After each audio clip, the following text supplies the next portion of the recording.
শীতের সন্ধ্যাটা শুরু করছি হাতে ১ কাপ কফি নিয়ে। শীতের সন্ধ্যা মানে হাতে ১ কাপ কফি তো চাইই। আর এরকম বড় কাপে ১ কাপ কফি হলে রঞ্জনের বানানো সেটা তো আর কিছু বলারই নেই। আপনারাও আশা করি শীতের সন্ধ্যায় কফিটা এনজয় করেন। তো ডাইরেক্ট চলে এসেছি কফি খেয়ে কিচেনে। তো চলুন আজকের মিনি ব্লগে আপনাদের সকলকে দেখাই যে আজকের কি স্পেশাল মেনু রয়েছে রাতের জন্য। আর শাশুড়িমাও দিয়েছেন এখানে কিছু জিনিস, সেটাও আপনাদের সাথে ভিডিওতে শেয়ার করছি। এটা কি বলুন তো, এটা হচ্ছে কড়াইশুঁটির পুরভরা কচুরি। তো দেখলাম যখন লেচি উনি দিয়েইছেন, আমি ভেজে নেব। তো এক্সট্রা করে এখানে বাড়িতে ছিল কড়াইশুঁটি, সেই কারণে ছাড়িয়ে নিয়েছি। টমেটো, কাঁচা লঙ্কা, আলু দিয়ে একদম আদা দিয়ে সিম্পলভাবে আজকে একটা সবজি বানাবো। তো সবজিটা আমি এরকমভাবে বানাবো। আর এক্সট্রা করে বানিয়ে নিয়েছি, ওই লুচির লেচিতে তো হতো না, সে কারণে ময়দা মেখে নিয়ে এক্সট্রা নর্মাল লুচিও বানিয়ে নেব কিছু।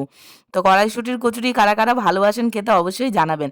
রঞ্জন এখানে প্রত্যেকবারের মতো লুচি বেলে দিচ্ছে। লুচি পরোটা যাই করি না কেন, ও বেলে দেওয়ার কাজটা করে আর আমি ভেজে নিই। তো কড়াইটা নোংরা দেখে একটু নাক সিটকাবেন না, কারণ সারাদিনের রান্না হয়েছে, সকালে তো কাজের দিদাকে ধোয়ার জন্য দেবো, সেই কারণে এই কড়াইয়েই ভেজে নিচ্ছি।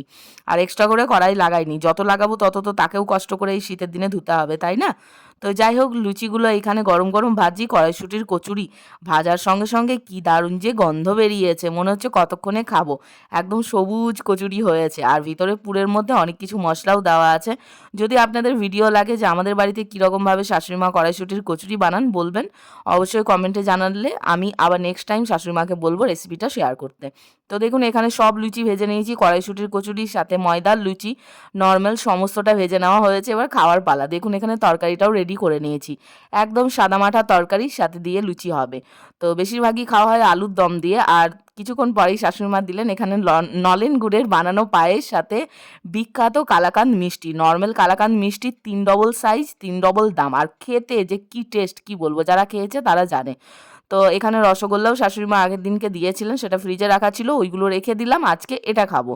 তো কড়াইশুঁটির কচুরির সাথে এখানে রসগোল্লা, আর সাথে হচ্ছে কড়াইশুঁটির তরকারি।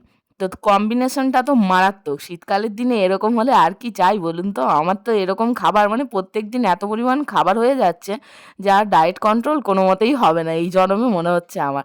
তো যাই হোক, লুচি দিয়ে কড়াইশুঁটির যে তরকারিটা করেছিলাম খুব সুন্দর লাগছিল। একদম ঝাল ঝাল কাঁচা লঙ্কা দিয়ে একটু ধনেপাতা দিলে ভালো হতো বেশ।